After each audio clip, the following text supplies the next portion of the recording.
Magandang araw sa inyong lahat at welcome sa aking channel.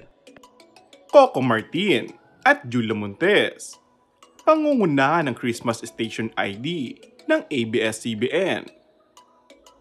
Kagaya ng taon-taong nakaugalian, abangers ang mga mamamayang Pilipino sa Christmas Station ID ng ABS-CBN. Pero waiting game no more dahil ilang araw na lang bago ang Christmas ay nalalapit na ang parehong networks ang kanilang station ID for Christmas na dinumog ng mga Pilipino sa social media. Sino ba naman kasi ang hindi mag-aabang? Isa na kasi ito sa pinaka-nagpaparamdam sa bawat bahay ng Christmas spirit o diwa ng Pasko. Kagaya ng inaasahan ng lahat, ang tema ng Kapamilya Network ay may kinalaman sa pandemya na kinakarap nating lahat at kita naman sa mga comment section ng maraming Pinoy ang na-inspire at lumakas ang loob para lumaban at magpatuloy. ABS-CBN never fails to amaze us. ABS-CBN Christmas Station ID is essential every year. Grabe, naiyak ako.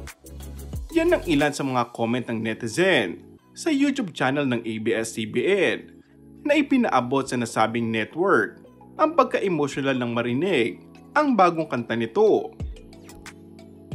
Nag-shoot na ang ilang kapamilya stars para sa 2023 Christmas Station ID at gaya ng inaasahan ay pangungunahan ito ng King of Primetime na si Coco Martin.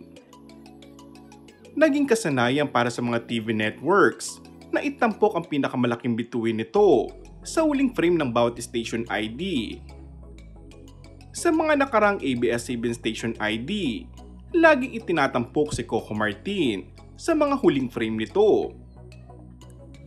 Ngunit kamakailan lamang, ang pinakahuling frame na ipinapakita sa Christmas Station ID ay ang mga executive ng network.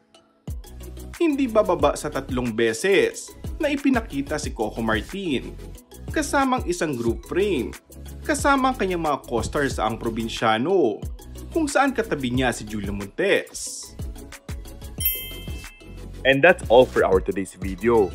Kung bago ka lang sa aking channel ay mag-subscribe at pindutin na rin ang notification bell. Maraming salamat!